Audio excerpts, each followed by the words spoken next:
ನೋಡಿ, ಲಕ್ಷ್ಮೀ ಹೆಬ್ಬಾಳ್ಕರ್ ಮತ್ತು C T Ravi ನಡುವಿನ ಫೈಟ್, ಜಗಳ ಇದೇನು ಮುಗಿದೋಗ್ಬಿಡ್ತು ಅಥವಾ ಸಭಾಪತಿಗಳು ಅದನ್ನು ಒಂದು ರೀತಿಯಲ್ಲಿ ಕಾಂಪ್ರಮೈಸ್ ಮಾಡ್ಬೋದಾಗಿತ್ತು. ಖಂಡಿತವಾಗ್ಲೂ ಸಭಾಪತಿಗಳು ಮಾಡ್ಬೋದಾಗಿತ್ತು. ಇಬ್ಬರನ್ನು ಕರೆದು ಓಕೆ, ನೀವು ಹೇಳಿದಿರಿ, ಮತ್ತೊಂದು ಹೇಳಿದಿರಿ, ಎಲ್ಲೋ ಮಾಡ್ಬೋದಾಗಿತ್ತು. ಬಟ್ ನನಗೆ ಈ ಒಂದು ಸುದ್ದಿ ಇದೆಯಲ್ಲ ಸ್ವಲ್ಪ ಆತಂಕ ಮೂಡಿಸ್ತಾ ಇದೆ. ಈ ಸುದ್ದಿ ಆತಂಕ ಮೂಡಿಸ್ತಾ ಇದೆ. ಯಾಕಂದರೆ ವೀಕ್ಷಕರು ಹೇಳ್ಬಿಡ್ತೀನಿ, ನಮ್ಮ ಕರ್ನಾಟಕದಲ್ಲಿ ಎರಡು ಪ್ರಬಲ ಸಮುದಾಯ, ಒಂದು ಲಿಂಗಾಯತ ಸಮುದಾಯ, ಒಂದು ಒಕ್ಕಲಿಗ ಸಮುದಾಯ. ಎಲ್ಲರೂ ಪ್ರಬಲರೇ, ಅಂದರೆ ಸಂಖ್ಯಾಬಲದಲ್ಲಿ ಈಗಿರುವಂಥ ವಿಚಾರದಲ್ಲಿ ನಾನು ಹೇಳಿ. ಈಗ ಲಕ್ಷ್ಮೀ ಹೆಬ್ಬಾಳ್ಕರ್ ವಿಚಾರಕ್ಕೆ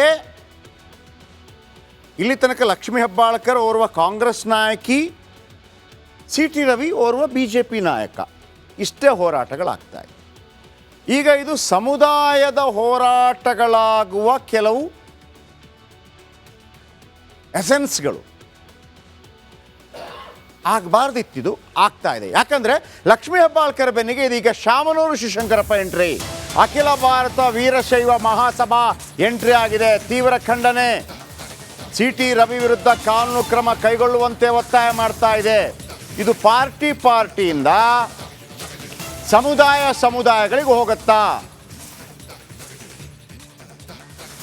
ಈಗ ಲಿಂಗಾಯತ ಸಮುದಾಯ ಎಂಟ್ರಿ ಕೊಟ್ಟಾಗ ಒಕ್ಕಲಿಗ ಸಮುದಾಯ ಸುಮ್ಮನೆ ಕೂತ್ಕೊಂಡ್ಬಿಡತ್ತಾ? ಅದರ ಅಧ್ಯಕ್ಷರು ಏನು ಹೇಳ್ತಾರೆ ಅಂತ ಕೂಡ ಕೇಳಬೇಕಾಗತ್ತಲ್ಲ. ಈಗ ಶಾಮನೂರು ಶಿವಶಂಕರಪ್ಪನವರು ಸಮುದಾಯ ವಿಚಾರಕ್ಕೆ ಈಗ ಫಸ್ಟ್ ಆಫ್ ಆಲ್ ವೀಕ್ಷಕರೇ ಒಂದು ಹೇಳ್ತೀನಿ,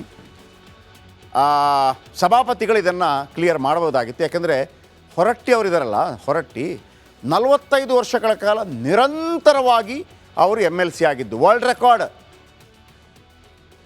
ರೆಕಾರ್ಡ್ ಅವರು MLC 45 ವರ್ಷಗಳ ಜಗತ್ತಲ್ಲಿ ಯಾರಾಗಿಲ್ಲ, ಅದು ಬ್ರೇಕ್ ಇಲ್ಲದೆ. ಅವರು ಇದನ್ನು ಮ್ಯಾನೇಜ್ ಮಾಡ್ಬೋದಾಗಿತ್ತು. ಯಾರು ಹೇಳಿದರು, ಕಾಂಗ್ರೆಸ್ ನಾಯಕರು ಯಾರು ಹೇಳ್ತಾ ಇದ್ರು, ಆಯ್ತು ಬಿಡಿ, ಆಗಿಲ್ಲ. ಈಗ ಇದನ್ನು ನಿಲ್ಲಿಸುವಂಥ ಪ್ರಯತ್ನಗಳಾಗಬೇಕಾಗಿತ್ತು, ಅಥವಾ ಒಂದು ಖಂಡನೆ ಮಾಡಿ. ಇದು ಸಮುದಾಯ ಎಂಟ್ರಿ ಆದಂಗೆ ಕಾಣ್ತಾ ಇದೆ. ಬನ್ನಿ, ಇದರ ಬಗ್ಗೆ ಇನ್ನಷ್ಟು ಹೆಚ್ಚಿನ ಮಾಹಿತಿ ಕೊಡ್ತಾರೆ. ಸುರೇಶ್ ಇದ್ದಾರೆ. ಸುರೇಶ್, ಅಖಿಲ ಭಾರತ ವೀರಶೈವ ಮಹಾಸಭಾ ಎಂಟ್ರಿ ಆಗಿದೆ ಅನ್ನುವಂಥದ್ದು ಅಂದರೆ ಏನು, ಪತ್ರ ಬರೆದ್ರೆ ಎಂಟ್ರಿ ಆಗಿದ್ದಾರೆ ಅಂತಂದರೆ ಹೆಂಗೆ?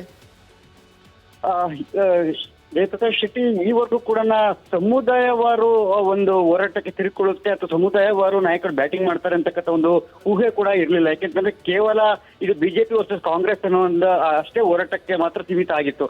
ಆದ್ರೆ ಈಗ ಅಖಿಲ ಭಾರತ ವೀರಶೈವ ಮಹಾಸಭಾದ ಅಧ್ಯಕ್ಷರಾದ ಶಾಮನೂರು ಶಿವಶಂಕರಪ್ಪ ಅವರು, ಹಿರಿಯ ಕಾಂಗ್ರೆಸ್ ನಾಯಕರು ಕೂಡ ಈಗ ಎಂಟ್ರಿ ಆಗಿ ಲಕ್ಷ್ಮೀ ಹೆಬ್ಬಾಳ್ಕರ್ ಸಮರ್ಥನೆ ಮಾಡ್ಕೊಂಡಿರತಕ್ಕಂಥದ್ದು ಒಂದು ಭಾಗ. ಆದ್ರೆ ಮತ್ತೊಂದು ಕಡೆ ಸಿ ಟಿ ರವಿ ಅವರ ವಿರುದ್ಧ ಕ್ರಮವನ್ನು ಕೈಗೊಳ್ಳಬೇಕು ಅಂತಕ್ಕಂತಹ ಒಂದು ಆಗ್ರಹವನ್ನು ಕೂಡ ಮಾಡಿರ್ತಕ್ಕಂಥದ್ದು. ಇಲ್ಲಿ ಪ್ರಮುಖವಾಗಿ ತಮ್ಮ ಮಾಧ್ಯಮ ಪ್ರಕಟಣೆ ಮೂಲಕ, ಅಂದ್ರೆ ಈವರೆಗೂ ಕೂಡ ಘಟನೆ ನಡೆದ 24 ಗಂಟೆ ಕಳೆದು ಕೂಡ ಈವರೆಗೂ ಕೂಡ ಮೌನ ಇದ್ದಂತ ಶಾಮನೂರು ಶಿವಶಂಕರಪ್ಪ ಅಂದ್ರೆ ವೀರಶೈವ ಮಹಾಸಭಾ ಇವತ್ತು ತಮ್ಮ ಮಾಧ್ಯಮ ಪ್ರಕಟಣೆಯ ಮೂಲಕ ತಮ್ಮ ಹೇಳಿಕೆಯನ್ನ ಬಿಡುಗಡೆ ಮಾಡಿರ್ತಕ್ಕಂಥದ್ದು. ಈ ಹೇಳಿಕೆಯಲ್ಲಿ ಒಂದು ಪ್ರಕಟಣೆ ಬಿಡುಗಡೆ ಮಾಡಿದ್ದಾರೆ. ನೋಡೋಣ ಏನಾಗುತ್ತೆ ಅಂತೇಳಿ. ಈಗ ನಮಗಿರುವಂಥದ್ದು ಈಗ ಇದು ಈ ಥರ ಆದಾಗ ಇಶ್ಯೂ ಬಿಟ್ಟುಬಿಟ್ಟು ಅಲ್ಲಿ ಮಹಿಳೆ ಎಲ್ಲ ಬಿಟ್ಬಿಟ್ಟು ಅಲ್ಲಿ ಸಮುದಾಯ ಬಂದುಬಿಡುತ್ತೆ. ಬರಬಾರ್ದಿತ್ತು, ಬಂದಿದೆ, ಗೊತ್ತಿಲ್ಲ ಏನಾಗುತ್ತೆ ಅಂತೇಳಿ. ನೋಡಿ, ಲಕ್ಷ್ಮೀ ಹೆಬ್ಬಾಳ್ಕರ್ ಮತ್ತು ಸಿ ಟಿ ರವಿ ನಡುವಿನ ಫೈಟ್, ಜಗಳ ಇದೇನು ಮುಗಿದೋಗ್ಬಿಡ್ತು ಅಥವಾ ಸಭಾಪತಿಗಳು ಅದನ್ನು ಒಂದು ರೀತಿಯಲ್ಲಿ ಕಾಂಪ್ರಮೈಸ್ ಮಾಡ್ಬೋದಾಗಿತ್ತು. ಖಂಡಿತವಾಗ್ಲೂ ಸಭಾಪತಿಗಳು ಮಾಡ್ಬೋದಾಗಿತ್ತು. ಇಬ್ಬರನ್ನು ಕರೆದು ಓಕೆ, ನೀವು ಹೇಳಿದಿರಿ, ಮತ್ತೊಂದು ಹೇಳಿದಿರಿ, ಎಲ್ಲೋ ಮಾಡ್ಬೋದಾಗಿತ್ತು. ಬಟ್ ನನಗೆ ಈ ಒಂದು ಸುದ್ದಿ ಇದೆಯಲ್ಲ ಸ್ವಲ್ಪ ಆತಂಕ ಮೂಡಿಸ್ತಾ ಇದೆ. ಈ ಸುದ್ದಿ ಆತಂಕ ಮೂಡಿಸ್ತಾ ಇದೆ. ಯಾಕಂದರೆ ವೀಕ್ಷಕರು ಹೇಳ್ಬಿಡ್ತೀನಿ, ನಮ್ಮ ಕರ್ನಾಟಕದಲ್ಲಿ ಎರಡು ಪ್ರಬಲ ಸಮುದಾಯ, ಒಂದು ಲಿಂಗಾಯತ ಸಮುದಾಯ, ಒಂದು ಒಕ್ಕಲಿಗ ಸಮುದಾಯ. ಎಲ್ಲರೂ ಪ್ರಬಲರೇ, ಅಂದರೆ ಸಂಖ್ಯಾಬಲದಲ್ಲಿ ಈಗಿರುವಂಥ ವಿಚಾರದಲ್ಲಿ ನಾನು ಹೇಳಿ. ಈಗ ಲಕ್ಷ್ಮೀ ಹೆಬ್ಬಾಳ್ಕರ್ ವಿಚಾರಕ್ಕೆ ಇಲ್ಲಿ ತನಕ ಲಕ್ಷ್ಮೀ ಹೆಬ್ಬಾಳ್ಕರ್ ಓರ್ವ ಕಾಂಗ್ರೆಸ್ ನಾಯಕಿ, ಸಿ ಟಿ ರವಿ ಓರ್ವ ಬಿ ಜೆ ಪಿ ನಾಯಕ, ಇಷ್ಟೇ ಹೋರಾಟಗಳಾಗ್ತಾ ಇದೆ. ಈಗ ಇದು ಸಮುದಾಯದ ಹೋರಾಟಗಳಾಗುವ ಕೆಲವು ಎಸೆನ್ಸ್ಗಳು ಆಗಬಾರ್ದಿತ್ತಿದು ಆಗ್ತಾ ಇದೆ. ಯಾಕಂದರೆ ಲಕ್ಷ್ಮೀ ಹೆಬ್ಬಾಳ್ಕರ್ ಬೆನ್ನಿಗೆ ಇದೀಗ ಶಾಮನೂರು ಶಿವಶಂಕರಪ್ಪ ಎಂಟ್ರಿ, ಅಖಿಲ ಭಾರತ ವೀರಶೈವ ಮಹಾಸಭಾ ಎಂಟ್ರಿ ಆಗಿದೆ. ತೀವ್ರ ಖಂಡನೆ. ಸಿ ಟಿ ರವಿ ವಿರುದ್ಧ ಕಾನೂನು ಕ್ರಮ ಕೈಗೊಳ್ಳುವಂತೆ ಒತ್ತಾಯ ಮಾಡ್ತಾ ಇದೆ. ಇದು ಪಾರ್ಟಿಯಿಂದ ಸಮುದಾಯಗಳಿಗೆ ಹೋಗುತ್ತಾ? ಈಗ ಲಿಂಗಾಯತ ಸಮುದಾಯ ಎಂಟ್ರಿ ಕೊಟ್ಟಾಗ ಒಕ್ಕಲಿಗ ಸಮುದಾಯ ಸುಮ್ಮನೆ ಕೂತ್ಕೊಂಡ್ಬಿಡತ್ತಾ? ಅದರ ಅಧ್ಯಕ್ಷರು ಏನು ಹೇಳ್ತಾರೆ ಅಂತಲೂ ಕೂಡ ಕೇಳಬೇಕಾಗತ್ತಲ್ಲ. ಈಗ ಶಾಮನೂರು ಶಿವಶಂಕರಪ್ಪನವರು ಸಮುದಾಯ ವಿಚಾರಕ್ಕೆ ಈಗ ಫಸ್ಟ್ ಆಫ್ ಆಲ್ ವೀಕ್ಷಕರೇ ಒಂದು ಹೇಳ್ತೀನಿ, ಸಭಾಪತಿಗಳು ಇದನ್ನು ಕ್ಲಿಯರ್ ಮಾಡ್ಬೋದಾಗಿತ್ತು. ಯಾಕಂದರೆ ಹೊರಟ್ಟಿ ಅವರಿದ್ದಾರಲ್ಲ, ಹೊರಟ್ಟಿ 45 ವರ್ಷಗಳ ಕಾಲ ನಿರಂತರವಾಗಿ ಅವರು MLC ಆಗಿದ್ದು. ವರ್ಲ್ಡ್ ರೆಕಾರ್ಡ್ ಅವರು MLC 45 ವರ್ಷಗಳ ಜಗತ್ತಲ್ಲಿ ಯಾರಾಗಿಲ್ಲ, ಅದು ಬ್ರೇಕ್ ಇಲ್ಲದೆ. ಅವರು ಇದನ್ನು ಮ್ಯಾನೇಜ್ ಮಾಡ್ಬೋದಾಗಿತ್ತು. ಯಾರು ಹೇಳಿದರು, ಕಾಂಗ್ರೆಸ್ ನಾಯಕರು ಯಾರು ಹೇಳ್ತಾ ಇದ್ರು, ಆಯ್ತು ಬಿಡಿ ಆಗಿಲ್ಲ. ಈಗ ಇದನ್ನು ನಿಲ್ಲಿಸುವಂಥ ಪ್ರಯತ್ನಗಳಾಗಬೇಕಾಗಿತ್ತು, ಅಥವಾ ಒಂದು ಖಂಡನೆ ಮಾಡಿ. ಇದು ಸಮುದಾಯ ಎಂಟ್ರಿ ಆದಂಗೆ ಕಾಣ್ತಾ ಇದೆ. ಬನ್ನಿ ಇದರ ಬಗ್ಗೆ ಇನ್ನಷ್ಟು ಹೆಚ್ಚಿನ ಮಾಹಿತಿ ಕೊಡ್ತಾರೆ. ಸುರೇಶ್ ಇದ್ದಾರೆ. ಸುರೇಶ್, ಅಖಿಲ ಭಾರತ ವೀರಶೈವ ಮಹಾಸಭಾ ಎಂಟ್ರಿ ಆಗಿದೆ ಅನ್ನುವಂಥದ್ದು ಅಂದರೆ ಏನು, ಪತ್ರ ಬರೆದ್ರೆ ಎಂಟ್ರಿ ಆಗಿದ್ದಾರೆ ಅಂತಂದರೆ ಹೆಂಗೆ?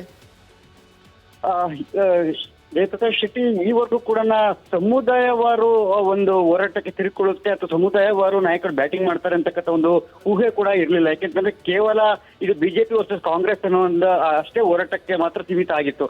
ಆದ್ರೆ ಈಗ ಅಖಿಲ ಭಾರತ ವೀರಶೈವ ಮಹಾಸಭಾದ ಅಧ್ಯಕ್ಷರಾದ ಶಾಮನೂರು ಶಿವಶಂಕರಪ್ಪ ಅವರು, ಹಿರಿಯ ಕಾಂಗ್ರೆಸ್ ನಾಯಕರು ಕೂಡ ಈಗ ಎಂಟ್ರಿ ಆಗಿ ಲಕ್ಷ್ಮೀ ಹೆಬ್ಬಾಳ್ಕರ್ ಸಮರ್ಥನೆ ಮಾಡ್ಕೊಂಡಿರ್ತಕ್ಕಂಥದ್ದು ಒಂದು ಭಾಗ. ಆದ್ರೆ ಮತ್ತೊಂದು ಕಡೆ ಸಿ ಟಿ ರವಿ ಅವರ ವಿರುದ್ಧ ಕ್ರಮವನ್ನು ಕೈಗೊಳ್ಳಬೇಕು ಅಂತಕ್ಕಂಥ ಒಂದು ಆಗ್ರಹವನ್ನು ಕೂಡ ಮಾಡಿರ್ತಕ್ಕಂಥದ್ದು. ಇಲ್ಲಿ ಪ್ರಮುಖವಾಗಿ ತಮ್ಮ ಮಾಧ್ಯಮ ಪ್ರಕಟಣೆ ಮೂಲಕ, ಅಂದ್ರೆ ಈವರೆಗೂ ಕೂಡ ಘಟನೆ ನಡೆದ 24 ಗಂಟೆ ಕಳೆದು ಕೂಡ ಈವರೆಗೂ ಕೂಡ ಮೌನ ಇದ್ದಂತ ಶಾಮನೂರು ಶಿವಶಂಕರಪ್ಪ ಅಂದ್ರೆ ವೀರಶೈವ ಮಹಾಸಭಾ ಇವತ್ತು ತಮ್ಮ ಮಾಧ್ಯಮ ಪ್ರಕಟಣೆಯ ಮೂಲಕ ತಮ್ಮ ಹೇಳಿಕೆಯನ್ನ ಬಿಡುಗಡೆ ಮಾಡಿರ್ತಕ್ಕಂಥದ್ದು. ಈ ಹೇಳಿಕೆಯಲ್ಲಿ ಒಂದು ಪ್ರಕಟಣೆ ಬಿಡುಗಡೆ ಮಾಡಿದ್ದಾರೆ. ನೋಡೋಣ ಏನಾಗುತ್ತೆ ಅಂತೇಳಿ.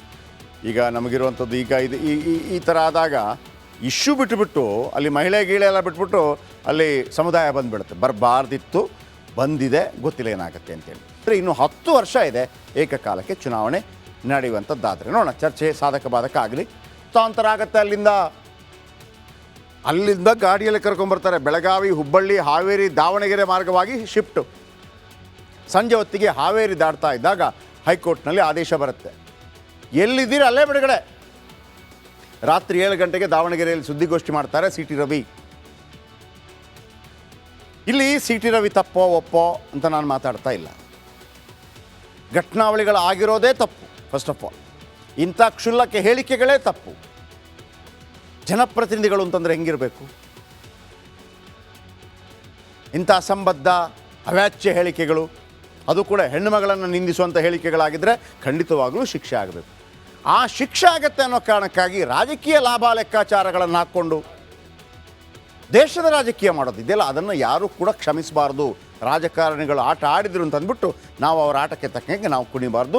ಜನಗಳು ಸೆಟೆದು ನಿಲ್ಲಬೇಕು ಅಷ್ಟೇ.